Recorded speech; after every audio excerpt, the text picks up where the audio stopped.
성경 의도된 하나님의 은혜, 오늘 68번째입니다.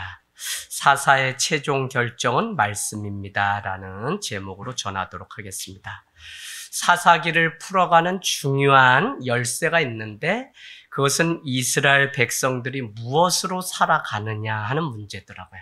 그래서 제가 지금 계속 사사기를 보면서 이게 되게 중요한 단서였구나 하는 게 여러분 다 이미 보셨지만 2장 7절 10절 여호수아와 그 장로들이 있었던 때에는 여호와 하나님을 섬겼지만 2장 10절 뭐라고 됐냐면 그 세대의 사람도 다 그 조상에게로 돌아갔고 그 후에 일어난 다른 세대는 여호와를 알지 못하며 여호와께서 이스라엘을 위하여 행하신 일도 알지 못하였더라.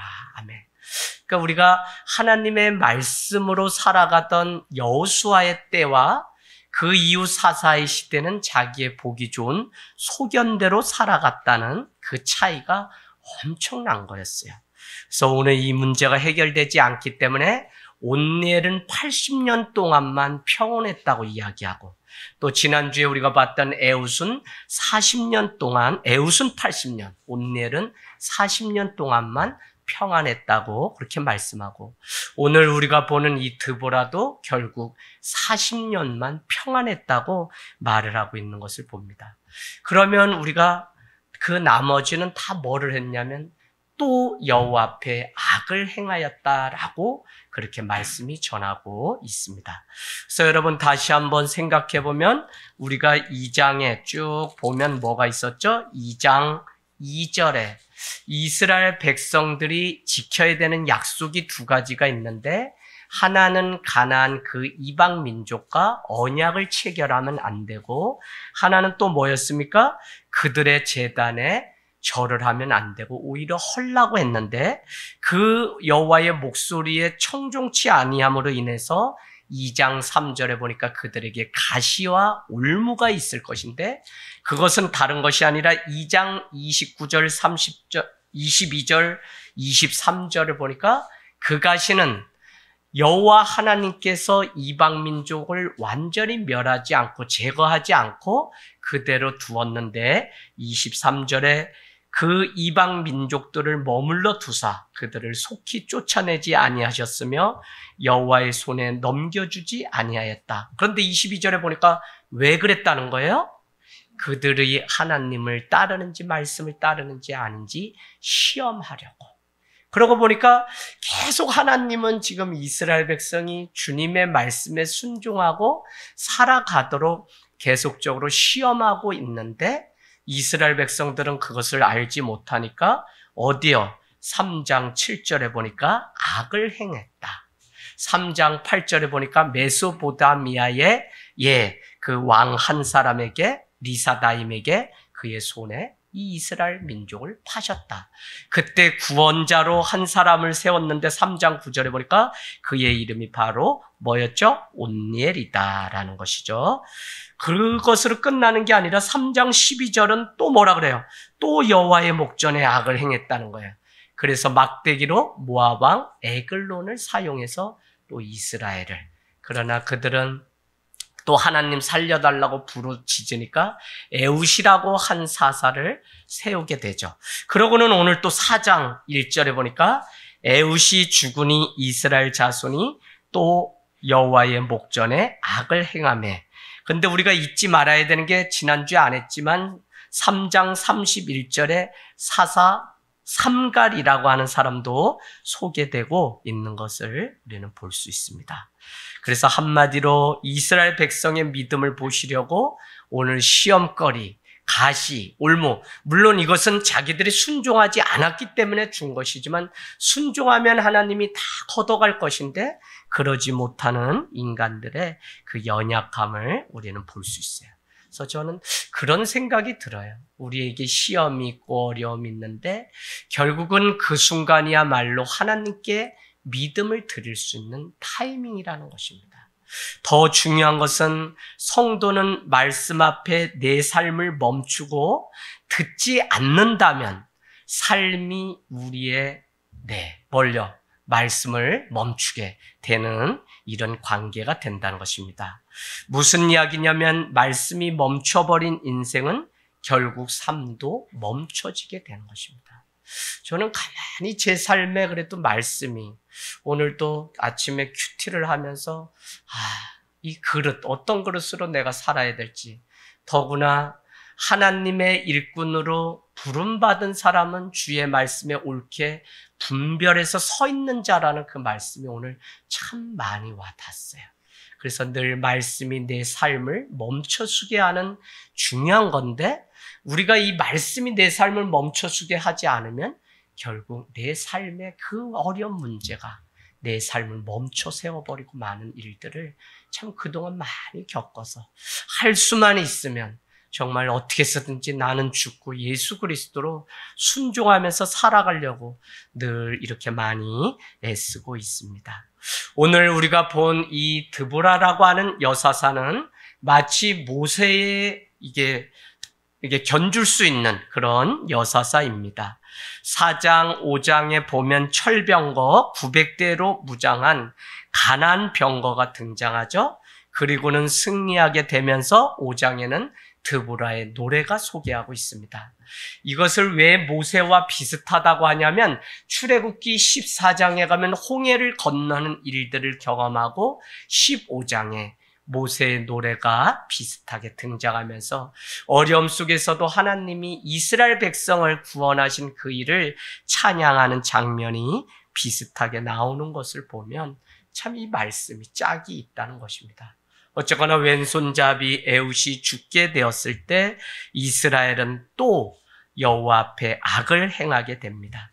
그래서 하나님은 오늘 2절, 3절에 보니까 야빈 왕을 들어서 또 이들에게 어려움을 주게 됩니다. 그 어려움이 얼마나 컸는지 여러분은 넘어가서 5장 6절로 한번 가볼까요? 5장 6절. 아낫의 아들 삼갈의 뭐죠? 날에 또 야엘의 날에는 대로가 비었고 길의 행인들은 오솔길로 다녔도다. 이게 무슨 의미죠? 지금 대로는 사람들이 없고 오솔길로 사람들이 다닌다는 거거든요.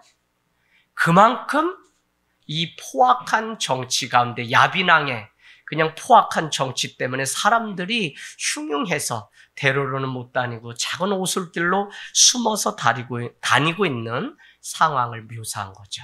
그때 등장했던 사람이 바로 최초의 여사사 드보라라고 하는 사람입니다. 우리는 창세기를 알면 성경을 전체 다 안다고 하는데 창세기는 하나님이 크리에이션, 창조하셨는데 인간들은 다시 어떻게 해요? 타락하게 되고 하나님은 그 인간에게 가죽옷을 입히고 산자의 어미라는 뜻으로 하와라는 이름으로 바꾸고 또 에녹성을 준비하고 누구든지 이 사람을 죽이면 77배의 벌을 준다라는 등 계속적으로 그러나 인간은 또 바벨탑을 쌓고 그러나 그 우상 가운데서 건져내서 결국은 사람을 통해서 그 일들을 완성하시고 끊으시려고 이스라엘 민족을 선택하게 되고 이스라엘 민족 중에도 어디요? 유다 민족 중에서도 남은 자, 포르기의 남은 자만 구원받는다는 거예요. 그래서 구약의 이 구원가는 자꾸 좁아져요. 근데 이 정점에 누가 계시냐면 예수 그리스도의 십자가가 있고 예수님 한 분만 믿으면 12제자, 70명의 제자, 120명의 제자, 3,000명, 5,000명. 요한복음 3장 16절은 뭐라 그랬죠? 누구든지 그 이름을 부르면 다 구원 얻는다고. 얼마나 사랑하시는지 구원하시는지 독생자 예수 그리스도를 주셔. 그래서 예수님만 믿으면 신약의 구원과는 넓어지는. 그래서 여러분 우리는 결국 신약이 뭐하죠? 그러기 때문에 모든 자가 예수를 믿고 죽게 나오면 그날에 주님께서 오셔서 재림의 주님이 다 구원 얻으면 오시겠다. 그 준비를 우리가 지금 교회가 깨어서 하고 있는 것입니다. 어쨌거나 인간으로서는 아무리 선하게 살려고 해도 되지 않기 때문에 결국 예수 그리스도가 오셔야 되는 것을 우리에게 가르쳐주고 있는 것이 성경의 전체 내용입니다. 하솔에서 통치하는 가나안 왕 야빈의 손에 이스라엘을 파신 하나님의 마음이 어떨까요? 부디 이 백성이 하나님의 은혜를 알고 여호와 하나님께로 돌아오기를 바라는 아버지의 그 마음을 오늘 이스라엘 백성은 몰랐다는 것입니다. 이스라엘 백성들은 마음의 중심이 하나님의 말씀이 아니라 또 죄악을 바라보고 죄가 무엇인지도 모르기 때문에 20년 동안 야빈 왕이 어떻게 900대의 철병거를 가지고 이스라엘을 계속적으로 학대했던 것이 4장 3절에 기록되고 4장 4절에 가면 제발 도와달라고 다시 간청하고 있는 이스라엘의 그 모습을 우리는 볼 수 있습니다.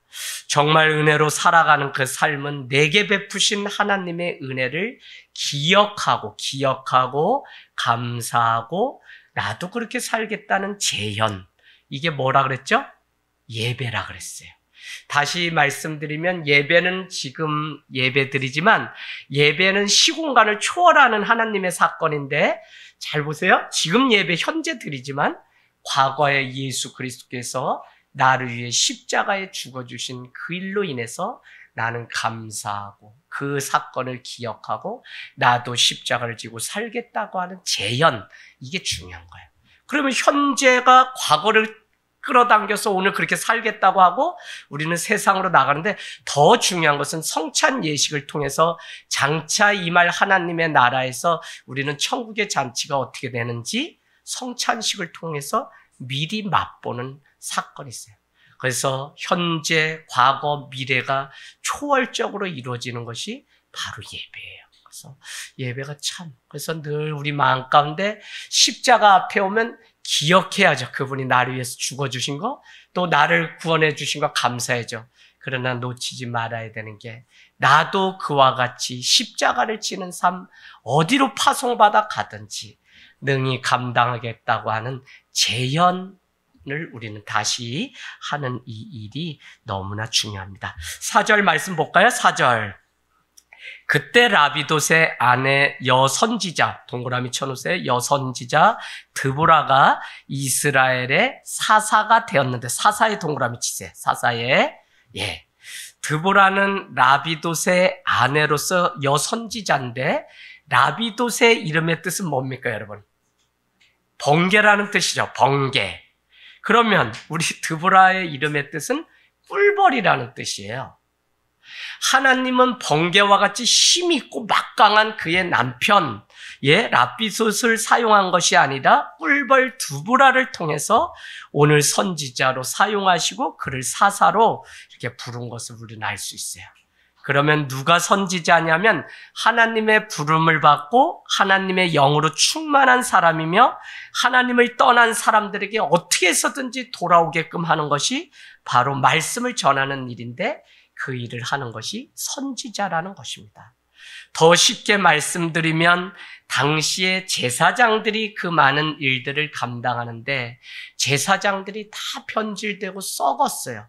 그러면 그 제사장들을 정신을 차리라고 외치고 했던 사람이 누구냐면 선지자라고요. 요즘 말로 쉽게 얘기하면 내부 고발자입니다. 우리 이 민족이 하나님께로 떠났기 때문에 돌아와야 된다고 스스로 그들을 고발하고 그들이 여호와께로 돌아와야만 구원을 얻을 수 있다고 선포했던 사람이 선지자예요. 오늘날 교회는 선지자의 사명, 예수님을 우리는 선지자의 완성이죠. 그래서 예수님은 곧 우리에게 회개하라, 천국이 가까이 왔다고 말씀을 선포하셨던 분입니다.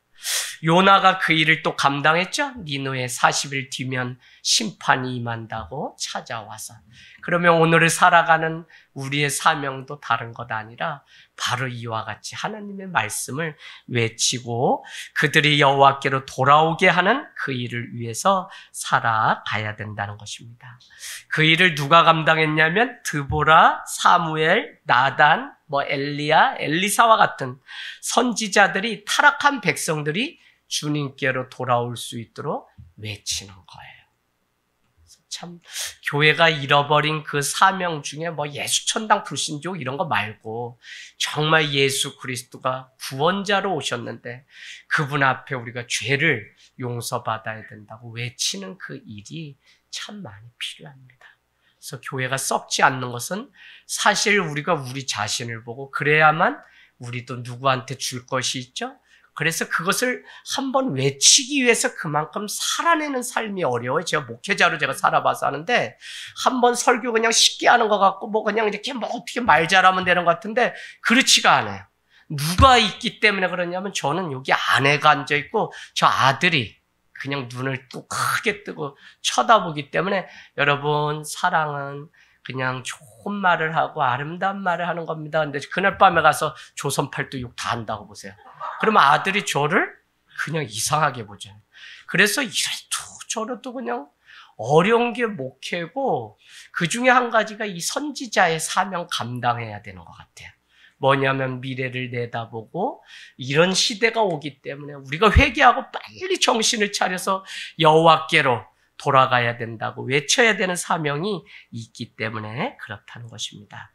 여러분 오늘 선지자, 사사, 예언자 세 가지를 제가 구분해서 알려드리고 오늘 말씀을 짧게 마치려고 그래요. 그런데 이 세 가지가 다 다른 거거든요. 그래서 그 사명을 잘 좀 확인해 보시면 좋겠습니다. 그래서 내부 고발자와 같이 썩은 그곳에 하나님의 말씀을 외쳐 돌아오게 하는 일이 선지자인데 오늘 4장 4절에는 그때 랍비돗의 아내 선지자라고 하는 동시에 드보라를 사사가 되었는데 하니까 드보라는 또 사사의 역할도 감당하는 사람이 되었다는 것입니다. 여러분 대부분 구약에 보면 선지자들은 거의 전쟁에 직접 참여하지 않아요. 전쟁 현장에는 장군들을 세워서 싸우게 되고 이것이 하나님이 함께 하시는 전쟁이라고 외쳐주고 또 한 가지는 하나님의 뜻이 무엇인지 그 명령을 전하는 사람이 바로 선지자였습니다.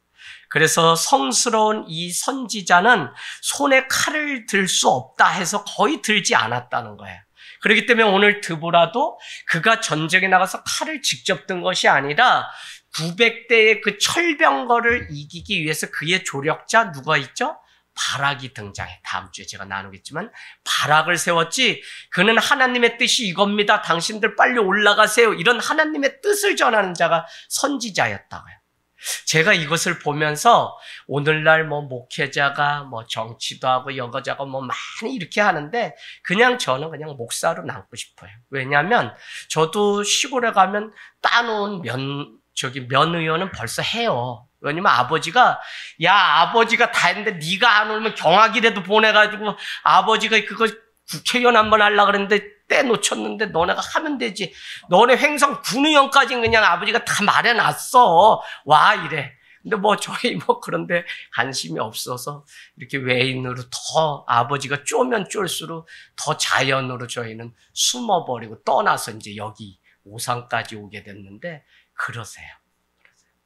근데 여러분 목회자가 오늘 보니까 이 선지자의 사명이 그냥 하나님의 뜻을 말씀으로 선포하고 전하면 그것이 그들이 바른 정치를 하고 또 바르게 뭘 하고 다 이렇게 하는 거지. 전쟁을 종식하고 내가 직접 칼을 잡고 가서 싸우고 내가 하고 그런 건 아닌 것 같아요. 그래서 그거 하실 분들은 그거 하시지만 사실은 말씀이 말씀되게 전하는 선지자의 사명도 다 감당하지 못해서 여러분 제가 누구 비하하는 건 아닌데 제가 석사학위를 뭐를 했냐면 마을 기업, 사회 기업이라는 거 있죠.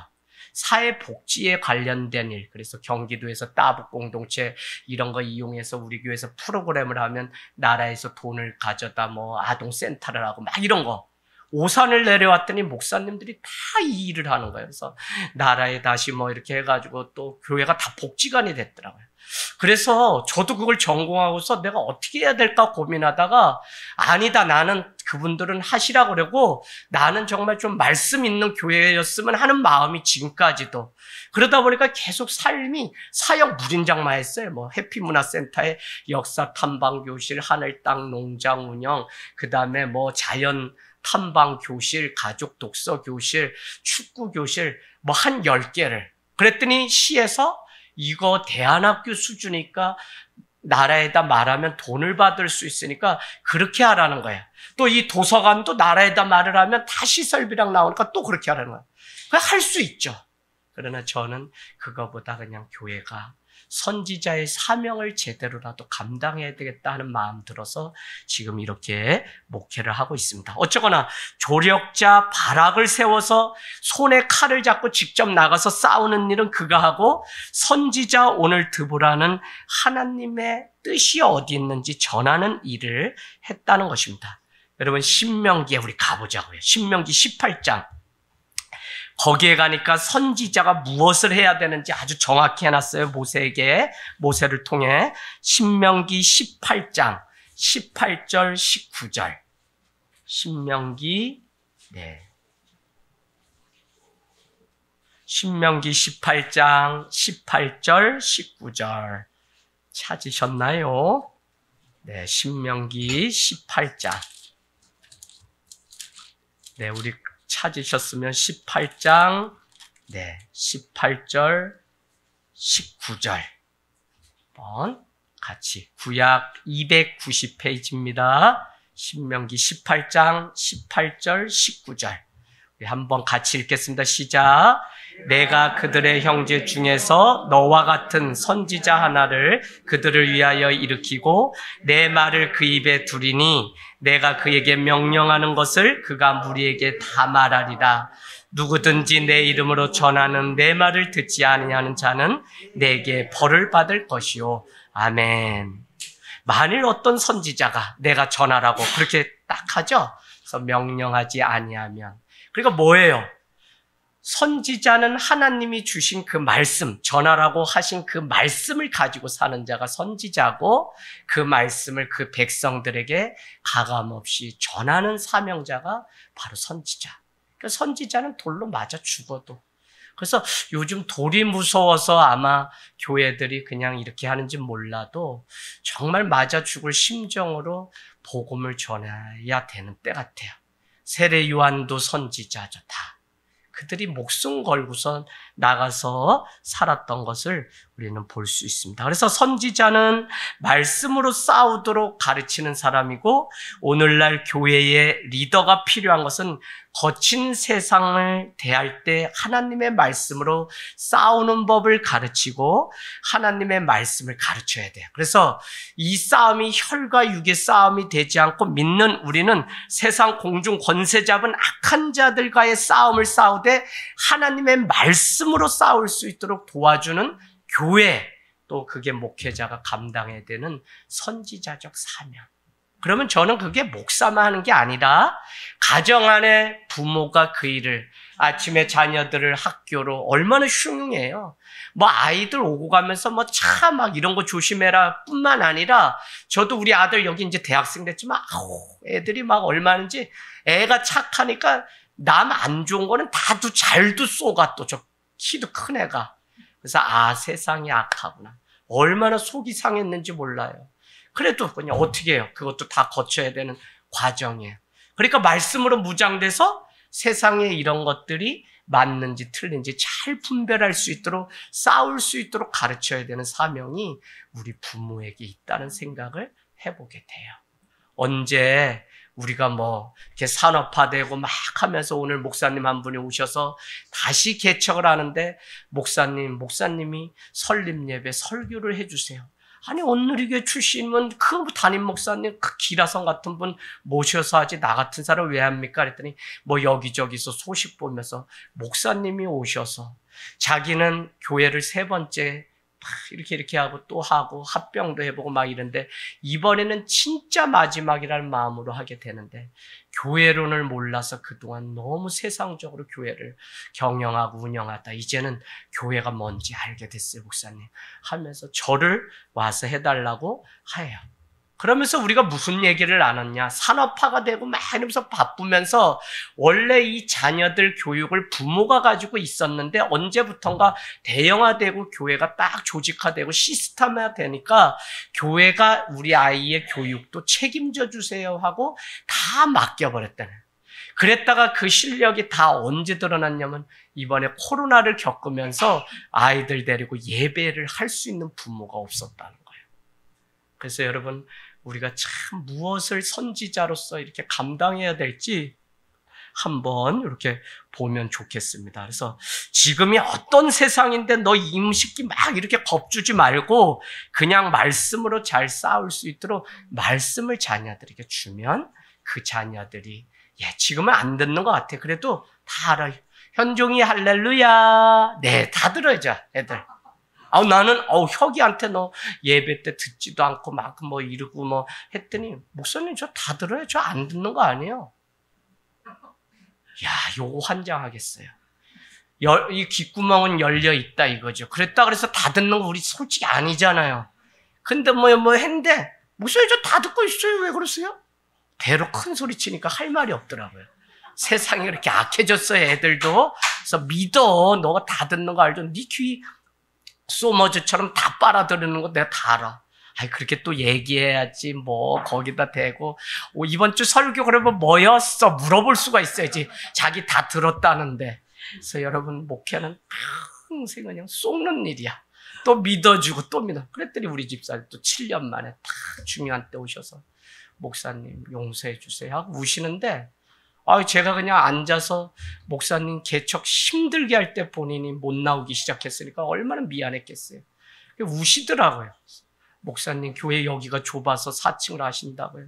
목사님 고생 많이 하셨네. 그런데 제가 뭐 보상받는 것처럼 지난밤에 턱 눈물이. 손으로 얹고 기도하다 제가 울어버렸다니까요. 여러분, 어쨌거나 우리는 선지자의 사명, 하나님의 말씀을 받아서 잘 간직하고 전하는 일을 하는 그 선지자의 사명을 하면 됩니다. 두 번째, 예언자란 그럼 무엇인가?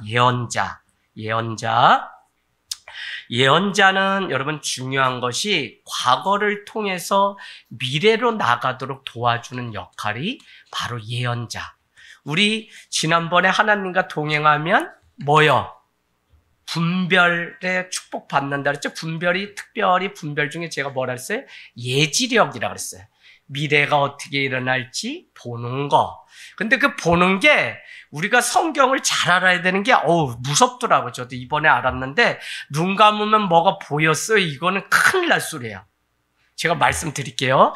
4절 말씀을 보니까 오늘 드보라를 선지자와 사사라고 기록해놨는데 공동 번역에 보면 예언자와 판관, 공동 번역 아시죠? 캐톨릭이나 개신교가 같이 해서 같은 성경을 쓰자 그래서 그냥 이렇게 해서 공동 번역을 했는데 거기에는 선지자와 사사라고 표현하지 않고 예언자와 판관이라고 그렇게 드보라를 향해서 해놨습니다.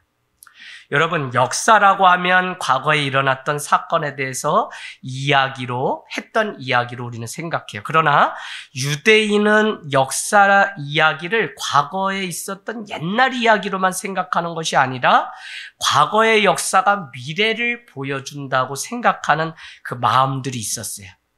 그래서 여러분, 예언이 중요한데 예언은 대개 앞으로 무슨 일이 일어날 것인가 라고 하는 것을 알려주는 것을 우리는 예언이라고 생각하는데 틀린 말은 아니지만 성경은 뭐라고 얘기하냐면 미래의 운명에 대해서 말하는 사람을 어떻게 하라 그러죠? 예언자라고 부르지 않아요. 특별히 뭐라고 얘기하냐면 그들을 무당이나 박수라고 얘기해요. 역사서에 보면. 그리고 무당과 박수는 어떻게 해요? 죽이라고 얘기해요. 그래서 우리 뭐 자꾸 신령한 척하고 눈 감으면 뭐가 보여요. 그런 거 플러스 그건 뭐 또 그냥 그럴싸하잖아요. 근데 자꾸 지난밤에 꿈에 뭐가 나타나서 교회 가지 말라 그랬는데 오늘 억지로 이기고 왔다 그러면 그걸 뭐 제가 어떻게 칭찬해 줘야 될지 어떻게 될지 저도 잘 모르겠어요. 그럼 저는 그냥 권사님 개꿈 꾼 거예요. 개꿈 그거. 뭘 지난밤 꿈자리고 흉흉해서 살려고 교회 오는 거지. 그리고 윤득주 전도사님 천천히 그렇게 성도님들 하랄까 오늘 또 불 받아가지고 세게 또 왜 예배하냐고 잘했어요. 네. 그래 참 우리가 살려고 이렇게 하는 거죠. 근데 사람들은 자꾸 뭘 봤다, 뭘 했다. 그거 정확한 거는 여러분 우리 다 알잖아요. 하나님의 말씀이 가장 정확한 거죠. 그래서 구약의 예언자들이 했던 일은 적어놔 보세요. 율법 교사이자 일종의 역사가들이에요. 역사가들. 역사가 뭐라 그랬어요? 과거에 있었던 것을 말해주고 그것을 통해서 미래로 나가게 하는 것. 다시 말씀드리면 조상들의 그 역사를 말해줘요. 그런데 그들이 악습을 행했던 것을 그대로 따라가면 이 예언자는 하나님의 화가 있을 거라고 책망하는 역할을 했어요. 그런데 그 조상들이 좋은 길로 신앙의 길로 갔던 것을 따라가면 반드시 너에게 구원이 있을 것을 말해주었던 사람들이 예언자라고요. 그래서 구약시대의 예언자는 과거 하나님이 시내산에서 주셨던 하나님의 말씀을 바탕으로 해서 그들의 삶이 어떻게 살아야 되는지 가르쳐 주었던 사람이 예언자. 그래서 예언자는 역사 의식이 늘 있어요. 여러분, 우리 아이들 여기 있죠. 왜 역사 탐방 교실을 했냐면 그게 세상의 역사든 어떤 역사든 사실은 보면 하나님이 주관하시는 구속사 안에 세속사도 다 있는 거예요. 그래서 이게 뭐 세상이 막 누가 뭐 정권 잡아가지고 막 나라를 막 할 것 같지만 하나님이 그렇게 두질 않아요. 왜? 하나님의 구속사가 있기 때문에. 헤롯이 예수가 태어나면 사내 아이면 누구든지 다 죽이라고 했지만 하나님은 예수를 통해서 우리를 구원하시는 이 구속사가 있다고요. 그래서 세상의 역사지만 그 안에서도 하나님이 어떻게 움직여 가시고 그걸 알게 되면 우리가 이 나라가 어떻게 갈지를 우리는 보는 거죠. 그래서 기도하고 엎드리는. 그래서 역사 인식이 중요한데 우리 아이들에게 부모나 우리가 반드시 특별히 저는 교회가 가르쳐야 된다고 봐요. 매일 이 성경도 역사이기 때문에 우리 아이들을 그냥 부모들이 이렇게 살아왔다 고생했다 뭐 이런 얘기로 끝나면 애들 다 죽여요. 역사를 바로 가르치는 민족이 사는데 이스라엘이 그래서 이 역사를 그래서 고통받았던 그 자리도 그들은 지우지 않고 그대로 둬서 이슬람의 그 핍박 막 그런 거 그대로 다 둬요. 터키고 가보면. 근데 우리는 어때요? 그냥 무조건 이 역사 인식이 없으니까 다 없어요. 다 없어요. 그럼 뭐 후손들한테 뭐라고 얘기해 줄 건데요? 역사라고 하는 기차에 무임승차하도록 아이들을 만들면 이 나라는 아무 소용이 없어요. 그래서 여러분은 우리 이경학 목사님이 이제 저기 어린이 교회 할 때 3.1절 되면은 저기 안성에 3.1절 독립기념관 거기 의미 아시죠?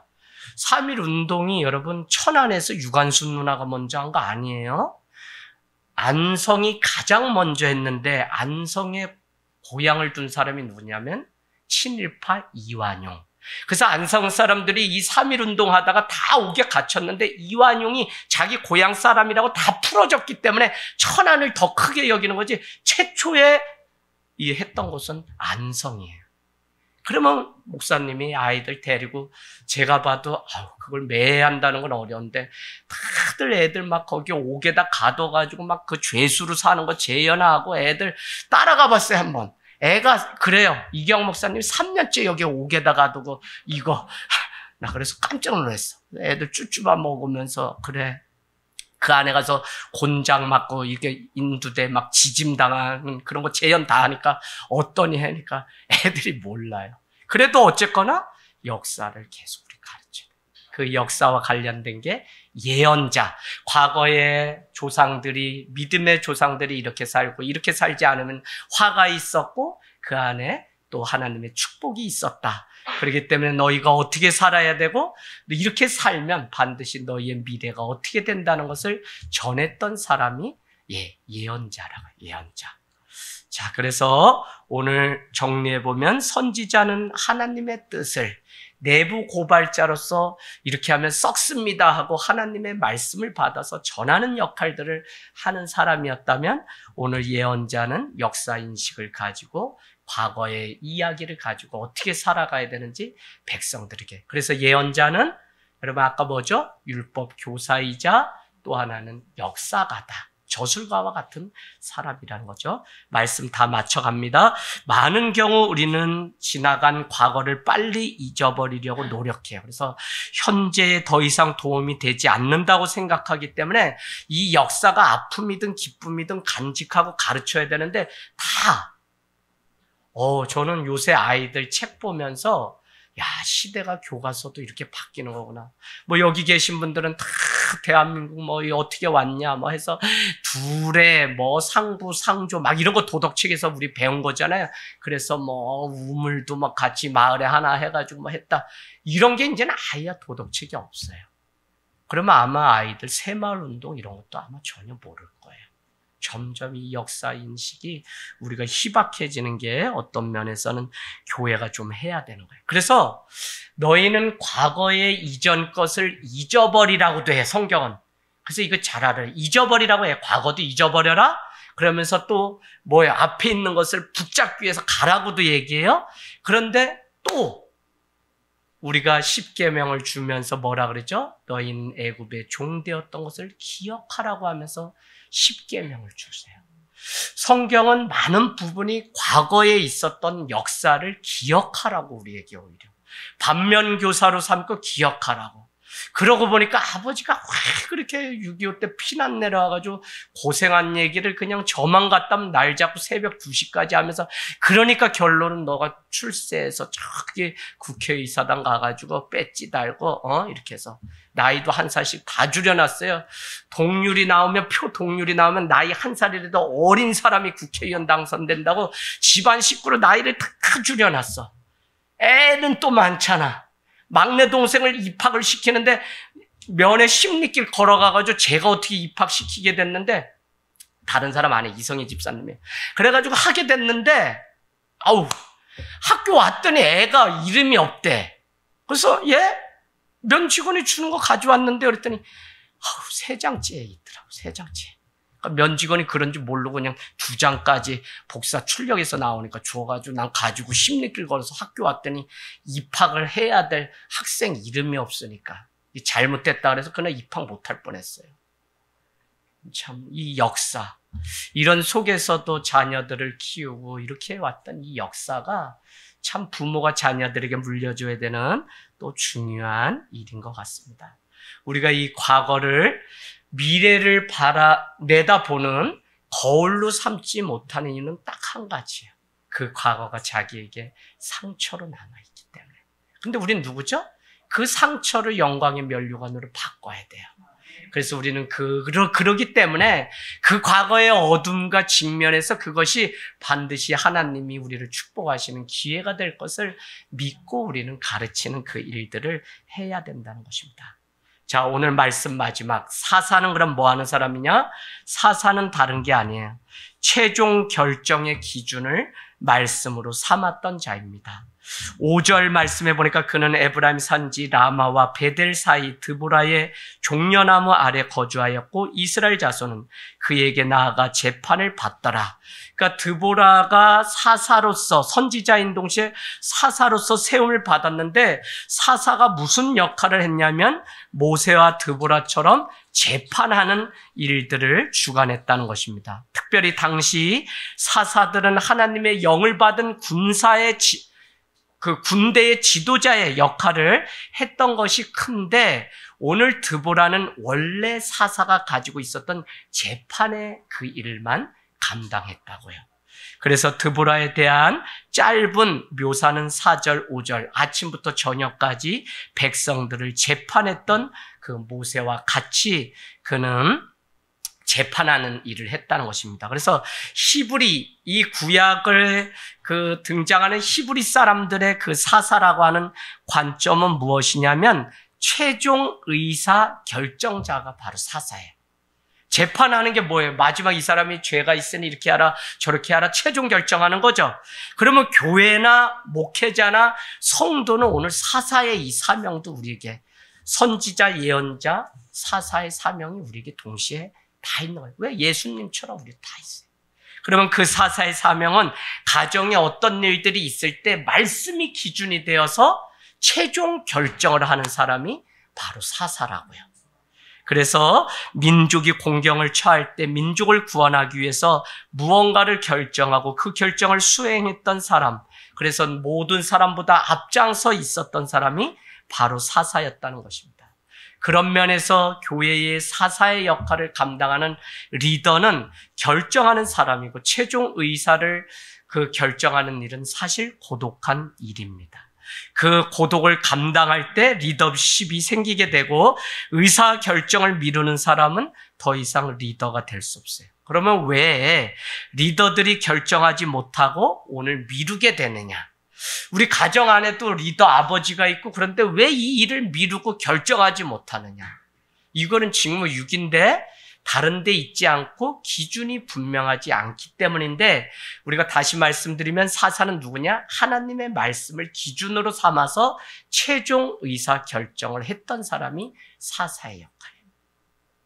저는 우리에게 그 사명이 오늘날 더 있다고 봐요. 가정을 지키고 또 직장을 지키고 나 자신을 지킬 때 최종 결정 기준이 바로 말씀이기 때문에 우리가 순종하는 것. 여러분 복습해 볼까요? 믿음은 하나님의 은혜에 대한 반응, 리액션이다. 그죠? 스스로 반응하는 것은 액션이라 그랬고 하나님의 뜻이기 때문에 하나님 말씀이기 때문에 그거에 대한 은혜에 반응하는 것을 우리는 믿음이라고 한다. 그게 만약에 성립되지 않고 그 정의가 분명하지 않다면 사람들은 은혜 아니어도 선행을 베푸고 공덕을 쌓고 윤리적인 삶을 사는데 우리는 그걸 믿음이라고 하지 않는다. 그러면 믿음은 다시 말씀드린 뭐냐? 우리가 무엇을 하든지 하나님의 은혜에 대한 반응 때문에 우리가 모든 일을 하는 것을 바로 믿음이라고 한다. 이게 은혜를 잊어버리고 우리는 그냥 내가 했어요라고 하면 결국은 자기 공로와 의로 빠지기 때문에 우리는 하나님의 은혜에 대한 반응 때문에 하는 것이 드려지는 것이 액션, 리액션이 바로 믿음이다. 그래서 오늘 다른 게 아니라 하나님의 말씀이기 때문에 하나님의 은혜 앞에 최종 결정을 내리는 사람. 이거는 살고 죽고의 문제이기 때문에 여러분의 믿음이 더 깊어지면 이제 기준이 점점 내 감정이 아니라 하나님의 말씀이 기준이 되어서 그래서 누구라도 그 자리를 묵묵하게 지키고 가면 세워져요. 제가 어제 그냥 잘했다. 혜경이 잘했다. 우리 정혜경 집사님. 그 남편 끌어안고 조선팔도 욕 다 먹으면서 그래도 이 자리 지키고 혜인이랑 둘이 막 외롭게. 그래서 이 앞에까지 이사 오고 막 그래. 근데 이제 이번에 귀 수술하면서 살이 반쪽이 되셨더라고요. 어제 못 드시고 지금도 잠깐 서 있다가 그러면서 어지럽다고 이러시는데 안타깝더라고요. 그러나 그 눈물을 보시고 남편이 7년 만에 돌아온 그것을 보면서 참 우리 집사님 애썼다. 그렇구나. 누군가가 길이 없어도 그 자리에 서서 그 길에 십자가를 밝히게 되면 그곳에 길이 나는 거구나. 개척이 그런 거죠. 그래서 길을 내려고 하는 거지 다 누가 길 내놔가지고 하는 건 아니에요. 그래서 처음 예수를 믿는 게 얼마나 집에서 어려운지 여러분 다 그러죠. 그래서 안 믿는 사람. 그런데 아브라함 한 사람을 하나님이 축복한 것 같지만 아브라함 한 사람 때문에 그 가정을 축복했고 또 이스라엘 민족을 축복하신 거예요. 그러니까 오늘 우리가 살아내야 되는 사사로 선지자로 어떻게 해요? 또 예언자로 살아내야 될 분명한 이유가 있는데 그렇기 때문에 어려워도 힘들어도 다른 사람 그게 좋다고 하고 그래도 우리는 말씀이 기준이 되어서 우리가 최종 결정을 그렇게 내리기를 원합니다. 여러분 얼마나 이 당시가 어려웠으면 정말 이 넓은 대로는 다 텅텅 비었고 오솔길로만 사람들이 다녔다고 5장 6절에 말씀하냐고요.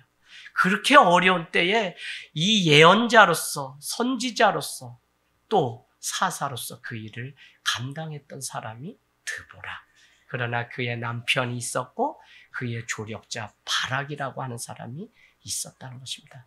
그래서 우리가 이렇게 말씀 가운데 깨어있고 하나님의 그 뜻을 우리가 간다고 하면 저는 그런 것 같아요. 반드시 사람을 붙여주시고 그래서 하늘 땅교회가 정말 하나님의 일을 하고 앞으로 목사님 큰 일 했으면 좋겠어요. 그게 여러분의 소원이라면 저도 따라가려고 그래요. 그러면 우리가 하나님의 말씀이 기준이 돼서 말씀대로 서로 살아가자는 운동이 계속되면 그 말씀 앞에 하나님은 그래서 말씀의 부흥이 우리 가운데 그래서 여러분 오늘 다시 가서 이 말씀 듣고 내가 우리 가정에서 사사의 역할 뭐 해야 되나? 예언자의 역할 뭐 해야 되나? 선지자의 역할 뭐 해야 되나? 선지자 뭐예요? 내부 고발자 썩은 것 도려내고 하나님의 말씀을 받아서 말씀대로 살라고 외치는 자. 예언자는 그냥 눈 감으면 뭐 보이는 게 아니라 그랬죠? 뭐라 그랬어요? 예언자는 과거를 가지고 미래를 내다보게 해주는 역사의식이 있는 사람. 그 필요합니다. 그 다음에 사사는 최종 결정을 하나님의 말씀으로 하는 거. 다 어려운 것 같아. 이게 다 어려워요. 그래서 여러분이 하여튼 믿음으로 같이 격려하고, 그래서 공동체가 필요해요. 혼자는 어려워요. 그래서 또 모이는 거고, 그래서 여러분 하여튼 늘 사랑하고 감사합니다. 우리 가슴에 손을 얹고 한번 또 오늘 돌아가면서 하나님 내가 무슨 일을 또 감당하길 원하는지. 제가 오늘 우리 백재옥 집사님이 또 길게 댓글을 달아놓으셨어요. 어렵게 서울에서 내려오셔서 이렇게 살아가시는데 다시 믿음으로 살기로 저랑 또 했어요. 외로워요. 그래서 여러분 눈 크게 뜨고 조금만 더 이제 사람들 관심 갖고 영 관심 가져서 손만 잡아주는 일 해도 일어날 사람들이 많이 있습니다. 그래서 여러분 같이 우리 가기로 합니다. 오늘 말씀 기억하면서 하나님 내게 사명 달라고 우리 같이 기도하겠습니다.